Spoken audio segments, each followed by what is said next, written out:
시청자 여러분 안녕하십니까? 여론의 흐름을 알아보는 시간입니다. 오늘도 김봉신 메타보이스 이사 나와 있습니다. 안녕하십니까? 예, 안녕하십니까? 네, 반갑습니다. 자, 한국갤럽 조사를 저희가 매 예. 주마다 보고 있습니다. 오늘 10시쯤 나온 조사인데요. 개요부터 좀 말씀 좀 해주십시오.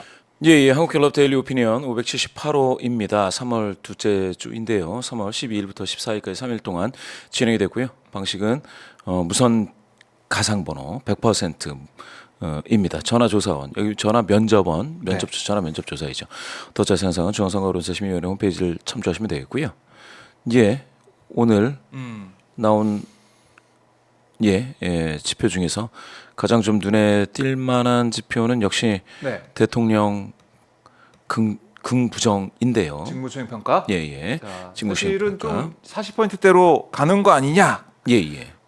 일부 조사에서는 간 조사도 있기도 예. 했었고 예. 갤럽 조사는 또 어떻게 반응을 할 것이냐 이게 좀 궁금해했었는데 예. 이번 주 결과 예. 어떻게 나왔습니까? 빨리 찾아주세요. 예. 이게 자. 파일이 잘못 열렸네요. 예. 제가 다시 한번 열겠습니다. 예. 자, 저희가 이 순수 정말 수작업으로 하나하나 파일을 예. 열고 있습니다. 예. 이거 자, 나왔습니다. 예. 드디어 등장했습니다. 자, 대통령 직무수행 평가 예. 살짝 하락처럼 예. 보이는데 이제 3월 둘째 주. 역시 지난 3월 첫 주 39에서 둘째 주는 36이니까 3% 포인트 하락했다고 하는데요. 예. 그래도 이제 횡보죠. 횡보인데 여기서 대통령 긍정률이 높아지길 기대하셨던 분들은 실망하셨을 수도 있는데 네. 여기서 이렇게 보시면 2월 첫 주에 29에서 39로 올라섰다가 횡보했죠. 횡보하고 빠졌습니다. 그래서 네. 상승세가 꺾였다 이렇게 보시면 되겠습니다. 그래서 36%로 직전 조사 대비 3% 포인트 오차 범위 내에서 하락을 했고요. 상승세는 꺾여서 지금 이와 같은 흐름을 보이고 있다. 보시면 되겠고 부정률은 역시 3% 네. 포인트 더 많아졌습니다. 54 직전 54에서 지금 57이 됐습니다. 벌어졌어요. 그래프만 예. 딱 봐도 그래프가 벌어졌습니다. 아, 붙고 있었는데 한 2주 동안은 맞습니다. 붙는 모양새였는데 딱 벌어졌습니다. 벌어졌습니다. 아, 왜 그랬을까요? 이유를 한번 보면서 저희가 하나하나 짚어보죠. 이유를 한번 보시면은 네. 의대 정원 확대 문제가 지금 보시면 5% 포인트 하락했습니다. 긍정 평가하시는 분들 중에 긍정 이유에서 네. 의대 전원 확대 문제가 5% 포인트 하락해서 28에서 23이 됐습니다. 그와 달리 네. 부정 평가하시는 분들 중에서 의대 정원 확대 문제는 아하. 이게 지금 파란색으로 칠해졌는데 예. 몇 퍼센트인지 써 있지 않지 않습니까? 변동폭은 그러게요. 이게 지난주에 5였습니다. 그래서 지금 2% 포인트 더 많아져서 7% 포인트가 됐습니다. 3% 포인트 그 등락이 있어야 표시가 되죠? 예, 맞습니다. 그래서 지금 의대 정원 확대 문제가 부정 평가자 중에서도 조금씩 많아지고 있고요. 아하. 긍정 평가하시는 분들은 피크를 치고 내려오고 있습니다. 아, 이게 크로스가 될 가능성이 있다 나중 되면. 예. 지금 정부가 사실 강경책, 원칙 대응이라고 정부는 얘기하지만 강경책, 예. 강경 대응을 하고 있는데 여기는 피로감. 맞습니다. 이거 정부라면은 이거 어쨌든 사태를 해결하고 중재해야 되는데 그게 안 보이는 게 오히려 마이너스가 되고 있다 지금은. 맞습니다. 아하. 이슈 피로감이 등장하고 있고요. 그런 차원에서 지금 5% 포인트 하락, 23. 요렇게 보시면은 아까 여기 의대 정원 확대가 1등에서 28이었던 그 시기에 대통령 긍정률이 39였다가요. 네. 지금 3% 빠져서 36이 되는 요 흐름에서 의대 정원 관련된 이슈가 굉장히 큰 영향을 미쳤다라는 거를 보실 수가 있습니다. 그래요. 예. 자, 뭐 외교도 있고 하지만 뭐 커 보이진 않고 예. 부정 평가를 한번 볼까요? 이유를? 부정 평가 이유 중에서 또 다른 거는 지금 물론 이제 경제 민생 물가 문제가 이거는 계속 나올 수밖에 없어요. 예. 굉장히 두텁게 포진하고 있는데 그냥 시장에 가도 마트에 가도 체감이 되는 그렇습니다. 거니까 왜 이렇게 비싸? 예. 이게 만약에 이제 어떤 만약에 정부에서 뭔가 네. 문제가 크게 터지면 이게 치솟죠. 막 30, 40까지. 그런데 이제 아직 16이라고 하는 것은 꾸준히 경제 민생 물가 문제가 있는데 지금 언론에서 이와 관련해서 이야기가 나오지 않고 있기 때문에 네. 16 정도로 잡히고 있다라는 것이고요. 여기 인사 문제가 3% 있습니다. 인사 혹시 이종섭 예. 호주대사 맞습니다. 얘기하는 거죠? 예, 그게 이제 외교 문제. 지난주에는 이종섭 그 호주 대사 관련된 내용이 국격이라고 나왔습니다. 국격이라고 나왔습니다. 나왔고 예. 인사 문제, 외교 문제. 예, 국격이라고 나왔다가 이제 인사 문제로 이제 등장을 하고 있는데요. 네. 그게 굉장히 그 중요한 문제로 터질 수도 있는 이유가 지금 네. 터지고 있는 거죠. 어떻게 보면 그 이유는 바로 그게 최상병과 관련된 그렇죠. 이슈를 소환하고 있다. 최상병과 관련된 이슈가 쉽지가 않습니다. 청년들이 반응하는 이슈이고요. 그럼요. 예, 그리고 그 청년들을 부모로 둔 그 중장년층이 예, 중장년층에서 반응하죠. 그렇습니다. 굉장히 좀 계속해서 이런 이슈가 터지면 총선에서 굉장히 그 국민의힘의 하방 압력으로 작용을 해서 곳곳에서 많이 네. 좋지 않을 상황이 될 수도 있겠다 싶은 게 바로 그런 내용입니다.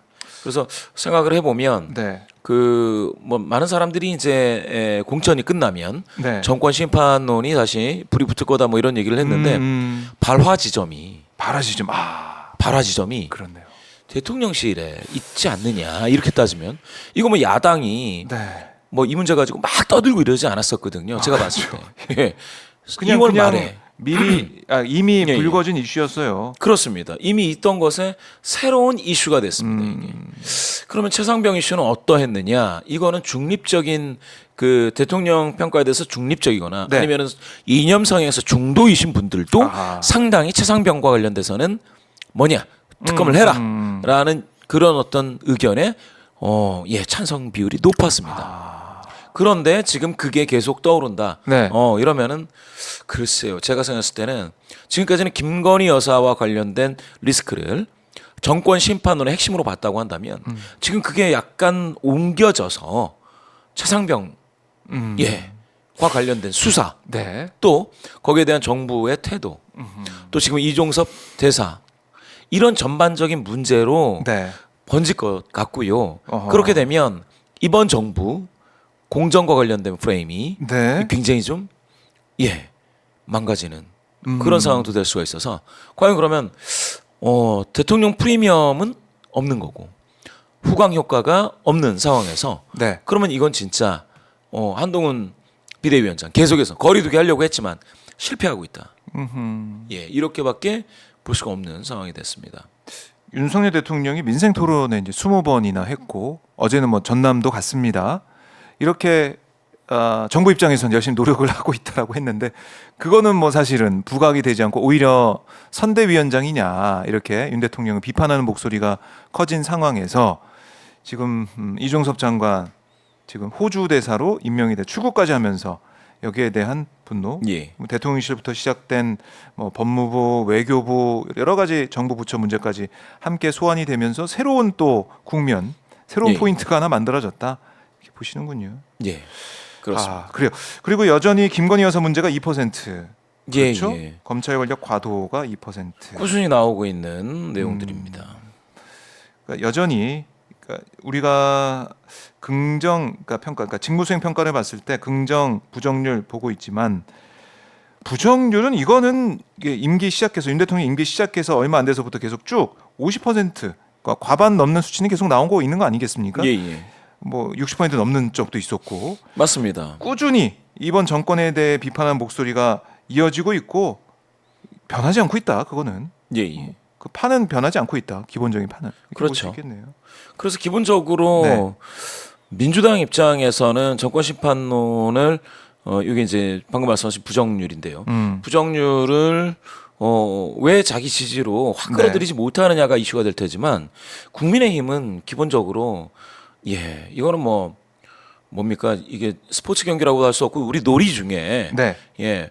다리 한쪽 접고 그러니까 깽깽이로 지금 해야 되는 그런 게임이 돼버린 건데 제가 봤을 때는 그런데도 네. 중간중간 물론 이제 후보에서 이제 제외가 되긴 했지만 도태우 뭐 폄하 발언 5.18 폄하 발언 이런 것들이 계속 등장하고 있어서 과연 도대체 어떻게 될지 한번 지켜봐야 된다. 네. 거죠.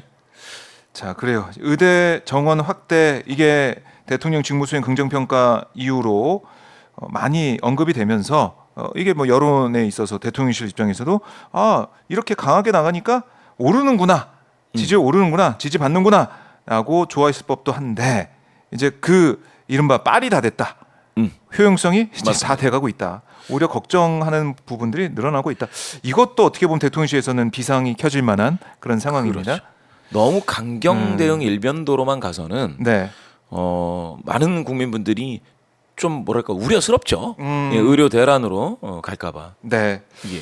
의료 대란 우려까지 나오고 있다. 알겠습니다. 자, 이렇게 해서 윤 대통령 긍정 평가가 36, 지난주보다 3% 포인트 하락을 했고 부정이 대신 57%로 3% 포인트 상승했다. 이렇게 정리를 해드리고 예, 예. 정당 지지도가 이제 많이 궁금하실 것 같아요. 총선 예, 예. 앞두고 있으니까 어떻게 나왔습니까? 아, 정당 지도를 보시면은 네. 이렇게 나왔습니다.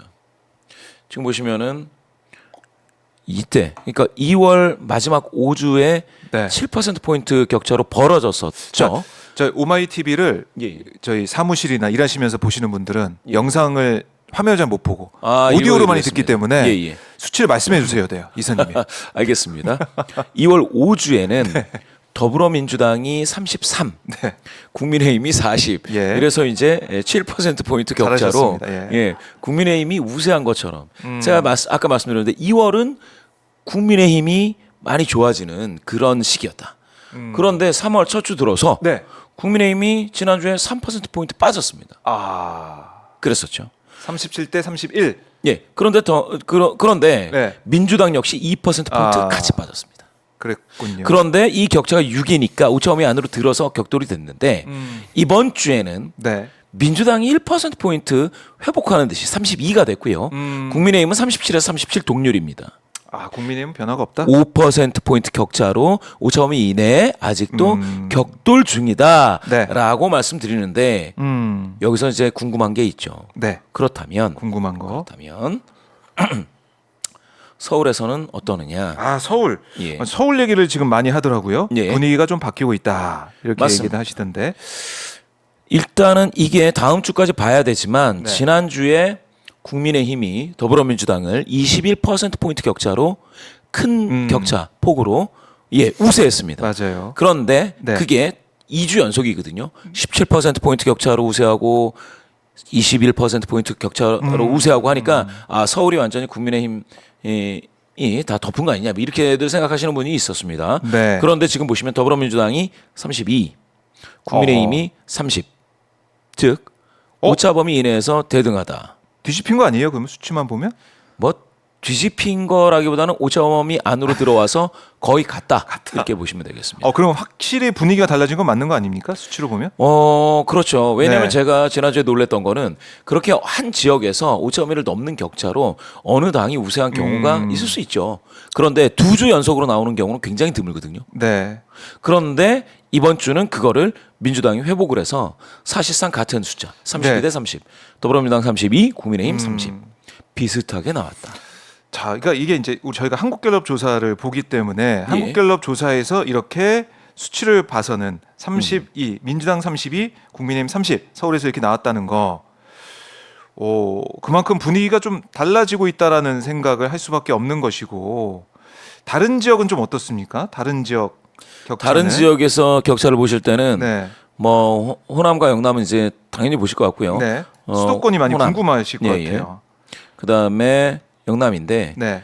수도권에서 인천 경기는 오차범위 이내에서지만 민주당이 항상 좀 괜찮나 이런 느낌을 줄 정도로 네. 그러니까 국민의힘이 뭐 민주당을 이제 우세해 본 적은 별로 없는 것 같고요. 그렇다고 해서 오차범위에서 크게 벗어나지는 않지만 오차범위 이내에서 더불어민주당이 네. 조금 약간 좀 많은 게 이 추세가 항상 유지가 됐습니다. 음. 그런데 이번 조사에서 대전, 세종, 충청, 충청권에서요. 지금 네. 24% 포인트 격차가 났습니다. 국민의힘이 우세하죠. 48. 예. 너무 이게 충청권. 차이 나게 나왔는데 이거는 예. 어떻게 된 국민의힘 거죠? 48, 더불어민주당 24 이렇게 나왔고요. 이렇게 봤을 때 지금 사례수는 108명, 네. 108명에서 이와 같이 나왔습니다. 108명이면 대충 얼마냐면 플러스 마이너스 9.6% 포인트 정도 되거든요. 네. 아니면 좀 더 커도 한 10이라 따져가지고 20 정도 격차가 나면 그렇게 따지면은 격차가 있다고 볼 텐데 이거는 좀 격차가 있는 것 같아요. 제가 보니까 대전, 24. 세종, 충청. 그리고 부울경도 보니까 국민의힘이 또 잘 나온 수치네요. 한국갤럽은. 부울경이요. 네, 부울경, 부산, 울산, 예, 예. 경남. 부울경은 민주당이 지금 22면은 좀 네. 안 나온 겁니다. 안 나온 거다. 예. 국민의힘 이 정도 나오는 거는 뭐 그렇다 치고 네. 민주당이 좀 적게 나온 거는 예, 보실 수가 있습니다.